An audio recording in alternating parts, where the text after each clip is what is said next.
Extend the handle. I want to see the AK-47 that really gets them in Manila. Okay, ready? Hindi eh. Ay, naku. It doesn't work eh. Mukha kayo mga Mexican bandits niyan. I know for security reasons you have to cover your faces, pero tulisan ang dating nyo sa mga tao.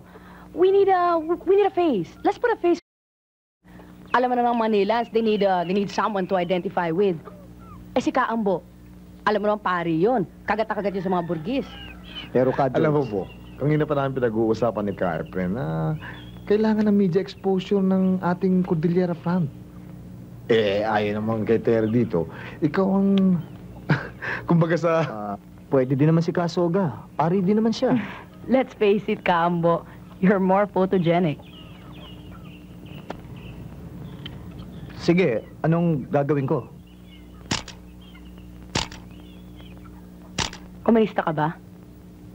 Depende. Sabi ko nga nun sa bishop namin, kung komunista ang taong tumutulong sa masa para malaman o may pagtanggol ang kanilang karapatan, di komunista ako. Bakit mo iniwan ang pagpapare? Iniwan ko simbahan dahil napuna ko, hindi sila kampi sa masa. Kadalasan nga, kasama pa sila ng mga nangaapi, kagaya ng naranasan ko. Paano yung Kaambo? Di ba they say, once a priest, always a priest? Alam mo, ang pinakabuod ng pagpapare, ang pag-alay ng buhay mo sa iyong kapwa nang walang pag-iimbot at walang kondisyon. Kaya sa ordinasyon mo, tinuturuan ka na dapat handa ka mamatay anytime. Ganon. Kaya nga lang, napuna ko nung pari pa ako na imbis na ang pare ang mag-alay ng paglilingkod sa masa, yung pang masa ang naglilingkod sa mga pare.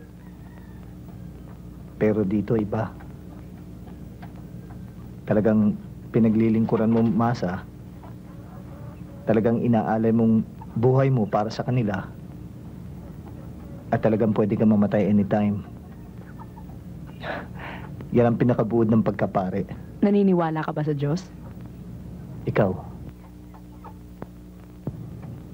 Bakit hindi? Ako na.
Sabi ko na nga ba magbilog-bilog eh.